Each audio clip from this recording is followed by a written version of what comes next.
व्यासाय विष्णुरूपाय व्यासरूपाय विष्णवे नमो वै ब्रह्मनिधये वासिष्ठाय नमो नमः। व्यासं वसिष्ठनप्तारं शक्ते पौत्रमकल्मषं पराशरात्मजं वन्दे शुकतातं तपोनिधिम्। The Puranas are called so because although they are very ancient, they give us new insights every time. Sri Ramayana is many hundreds of thousands of years old. But still, whenever an exponent, a Vidwan, starts lecturing on Ramayana, we get some new insights, some new ideas which we can follow. Pura api navam Puranam.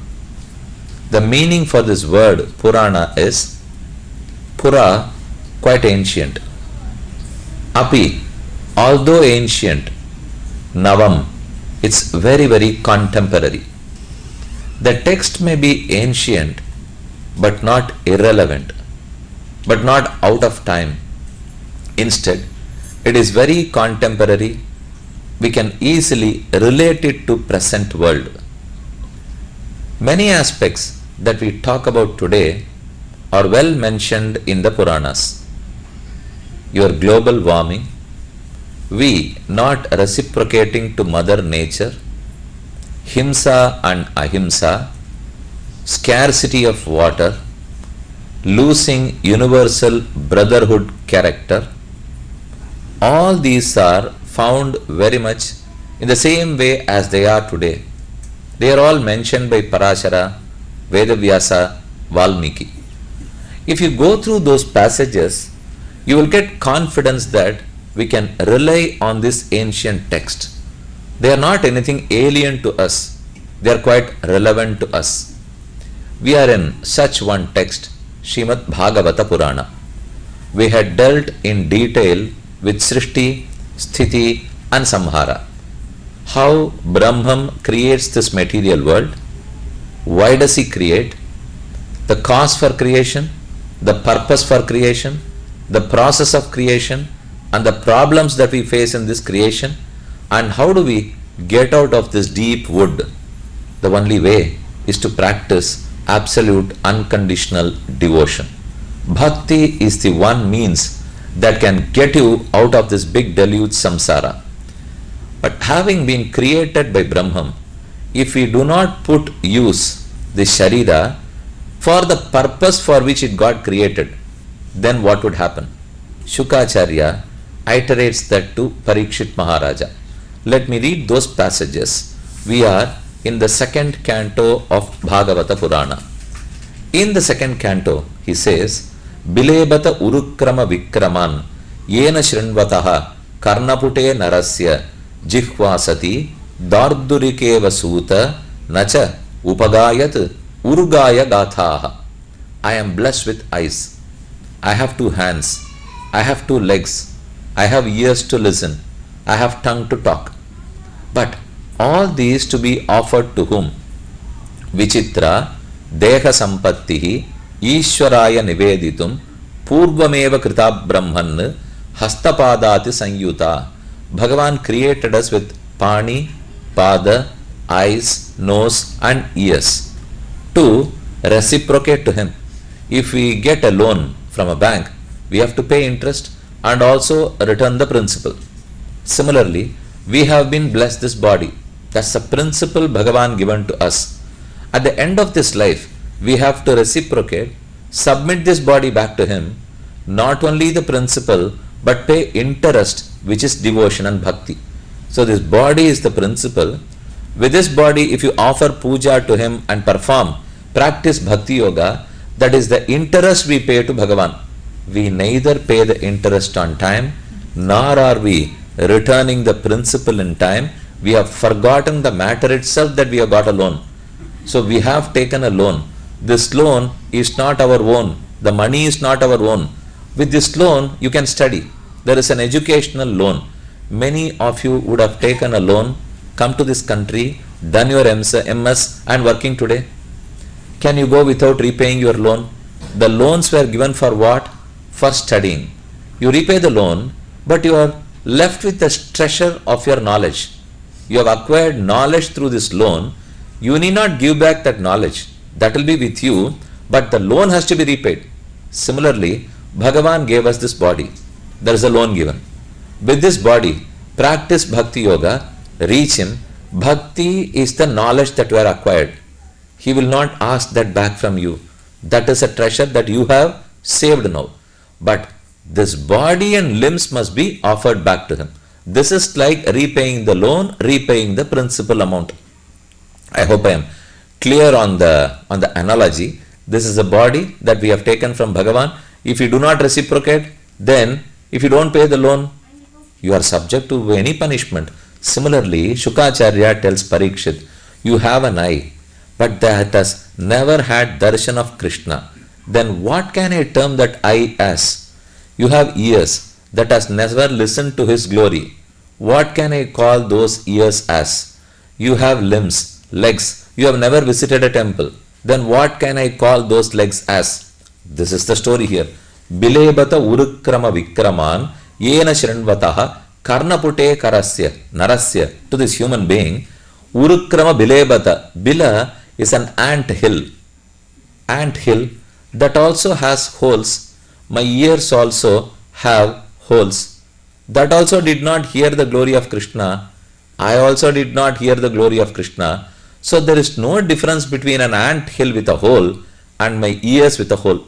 This hole had no purpose served now. The purpose of creating this hole was to listen. If you do not listen, then it is purposeless. Jihvasati dardurikeva suta. If my tongue does not sing His glory, then it is a tongue where it is wasted by a frog in a well. Kappa kappa kappa kappa, and the frog shouts. Is there any use of that shouting? Similarly, I too talk, but I don't sing the glory or His nama.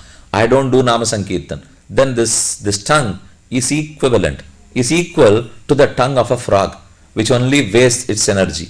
Bharav param patta kirita jushta mapyuttamangam nanamen mukundam. If I don't bow down, if I don't offer my salutations to God, then even a crown is only a burden on your head. This crown is of no use. On a dead body, they place wreath of garland, they place a wreath, they also place a crown made of flower.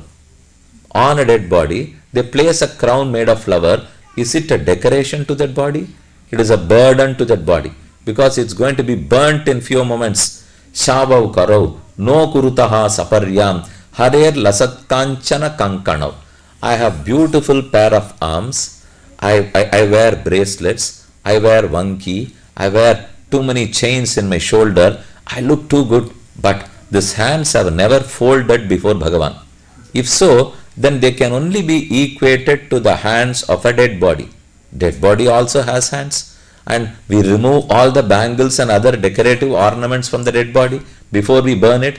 So here, if I don't salute before God, if I don't fold my hands, then these hands can only be called as the hands of dead body. Barghayate te nayane naranam lingani vishnorna nirikshato yaha. These eyes have never seen Bhagavan, have never had darshan of Krishna. What can you term these eyes as? They can only be equated to the picture-like eyes in a peacock feather. There is a picture-like eye. It's not real eye. It's not true. But it's only a picture. It looks like. It's a look-alike. It's apparent. Can that eye in a peacock feather see anything? It cannot. I have also not seen Krishna. So both are equal. Padav nrinam tau drumajanma bhajau kshetrani nanu vrajato hareryo. My legs have never walked towards a temple. I have never visited a temple, which would mean deep roots are for a tree. They will ensure that the tree does not move. Similarly, I have deep-rooted legs which ensured I don't move towards a temple. So as the tree has roots, I too have these legs which are of no use. Padav nrinam jivachavaha bhagavata angrirenum najatu martyobhilabeta yastu Shri Vishnu padya manajastulasyaha jivachavaha shachachavaha yastu naveda gandham. Swami Kulasekara had authored a text called Mukundamala. There he says, Jihve Kirtaya Keshavam Muraripum Cheto Bhaja Sridharam. He directs his Jihva, tongue, to talk about his glory. Kirtaya Keshavam Muraripum Cheto Bhaja. O mind, meditate on Murari Bhagavan. Jihve Kirtaya Keshavam Muraripum Cheto Bhaja Sridharam Panidvandva Samarchaya. My two hands, let them fold only before Mukunda, before Shri Krishna. Panidvandva Samarchaya. Harehe Gachangri Yugmalayam. Angri Yugma. Both my legs, let their only mission be to walk towards his temple, towards the holy site. Hare Gachangi Yugralayam. Jighra Grana Mukundapada Tulasim. Let this nose smell only the Tulasi Prasada of Shri Krishna. Jighra Grana Mukundapada Tulasim Murdhannu Namadhokshajam. You hold your head high. We normally say, hold your head high, pay your income tax in time, maintain your pride, hold your head high. Yes, you can, but if you always hold your head high and do not bow down before Krishna, that's not right. Jihve Kirtaya Keshavam Muraripum Cheto Bhaja Sridharam Panidvanda Samarchaya Achyuta Kataha Shrotra Dvayatvam Shrunu. Jihve Achyuta Kataha Shrotra Dvayam. The pair of ears. The only purpose of these ears is to listen to the glory of Trivikrama. Tirumangiyalvar had sung 10 songs. There he mentions the same concept. Nirnaham Shurchi, Neduvarai Nattu, Algadare Pernan Kadendamudam Konduhanda Pemman. Tondar Kiniyanai, Kela Chevigal Cheviyalla Kettame. If my ears have not listened to Bhagavan, Cheviyalla Kettame, then they cannot be termed as Shavi. They cannot be called as ears. Years have passed by, but these ears have not listened to Bhagavan. Many years would be wasted, but even 1 minute is enough if these ears listen to him.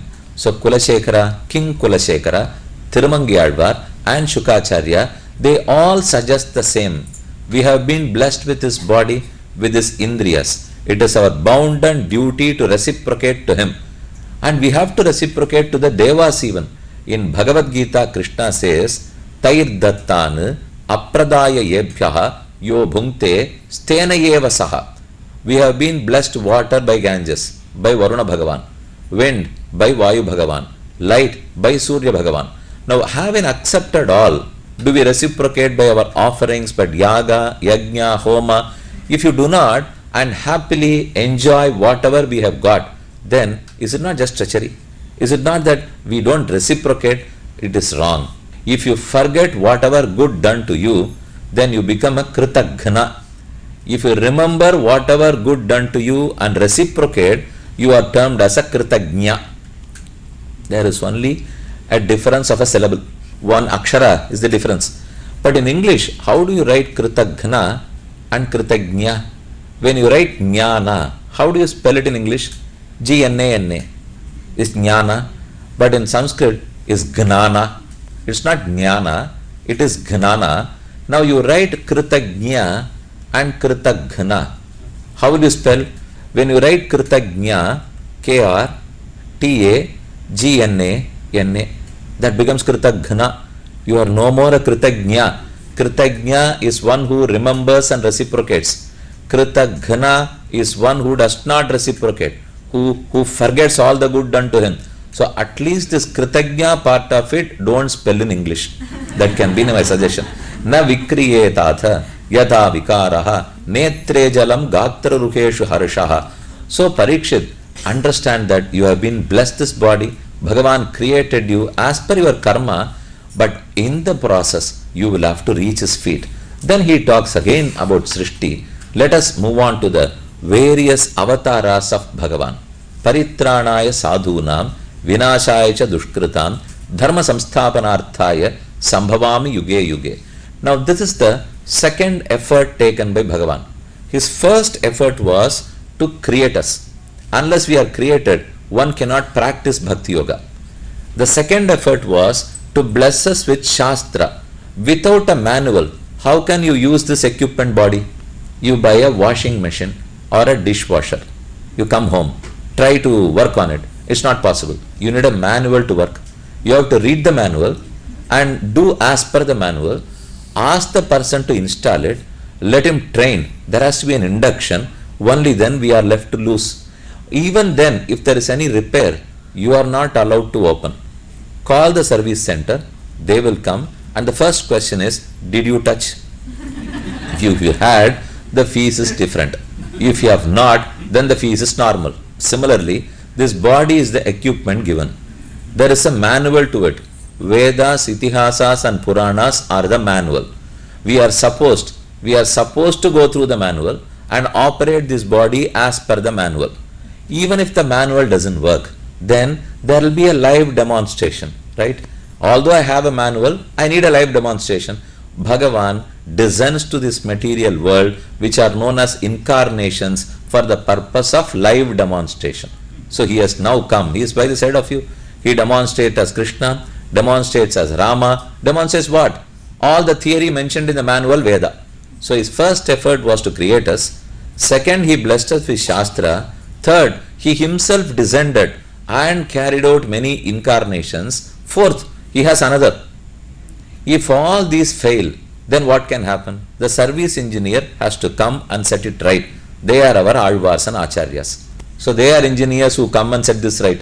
Neither we followed Krishna, nor we followed the Veda Dharma Shastra, nor did we put this body to the right use. What are we left with? Only option is the engineer has to come and reset the whole thing. So the Acharya comes, he steps in, he resets the whole thing. The way you go is wrong, mend your ways, and this will be your right way hereafter. Whatever happens is, it's all because of this equipment. I should have gone by the prescription of Bhagavan. I didn't. So he incarnates. There are many, countless incarnations. Although we term them as 10, even in Bhagavata Purana, 24 are mentioned. Not only 10. Even 24 is not the number. It's infinite, countless number of avatarams. Let me quote from the Veda. Ajayamanaha bahudha vijayate. Ajayamanaha, Bhagavan who has no birth or death. Bahudha vijayate, he takes countless births. How can these two verses be reconciled? Vedas say Ajayamanaha, he never is born. Bahudha vijayate, he takes countless births. How can you immediately negate? Can you contradict immediately? If there is one statement in one part of the Upanishad and a contradicting statement in a different Upanishad, even we can digest it. Whereas these are two consecutive sentences. The first one says Ajayamanaha and the second one says Bahudha Vijayate. Nammalvar translated into Tamil. He said, Pirappil Palpiravi Peruman. Pirappil, one who is never born. Palpiravi Peruman, who takes countless births. How do we reconcile both? Pirappil, he is a Pirappili. He never takes births as a result of karma. I take birth pushed by my karma. But Bhagavan is born not pushed by his karma, but kripa. It is his compassion which makes him incarnate, not compulsion which makes him incarnate. I am compelled to take birth to dispense my karma. He is not compelled. He is compelled, but compelled by his compassion and not compelled by his karma. So you can term him that he takes birth. Yes, physically he is born, but he is not born as a result of the same cause that I am born. My cause is karma, whereas his cause is kripa. As he is not born out of karma, he is not born. But physically as he is born, he is born. Paritranaya sadhuna. What may be the purpose of his birth? Three important purposes. Sadhu paritrana, dushta nirasana, dharma samsthapana. To uphold the righteous conduct, to uphold, to establish dharma, dharma samsthapana arthaya. Paritranaya sadhunam, to help protect the pious. Vinashaya cha dushkritam, to destroy, to correct at least the wicked. Paritranaya sadhunam, vinashaya cha dushkritam, dharma samsthapanarthaya, sambhavami yuge yuge. He incarnates in every yuga as and when he wishes. He incarnated in Krita Yuga. Most importantly, we call Matsya, Kurma, Varaha, Narasimha, Vamana in Krita Yuga. In the second, Treta Yuga, Parashurama, Rama. In the third, Dwapara Yuga, Balarama, Krishna. Now we are in Kali Yuga. This is the 5112 18th year, 5118 is the number of years after Kali Yuga started. And how many more to go? Is it 4, 5, 6? We are after all now in the 5118. We are yet to complete 4,27,000. Even after that, there won't be any deluge. Deluge happens only after 1000 Kali Yugas. After 1000, 4 Yuga cycle. A cycle of 4 Yugas is known as Chatur Yuga. After 1000 such Chatur Yugas get completed, you get the deluge. But we are nowhere close to that now. This is only a Kali Yuga, and Bhagavan incarnates at the end of Kali Yuga as Kalki. So these 10 are the well-known avatars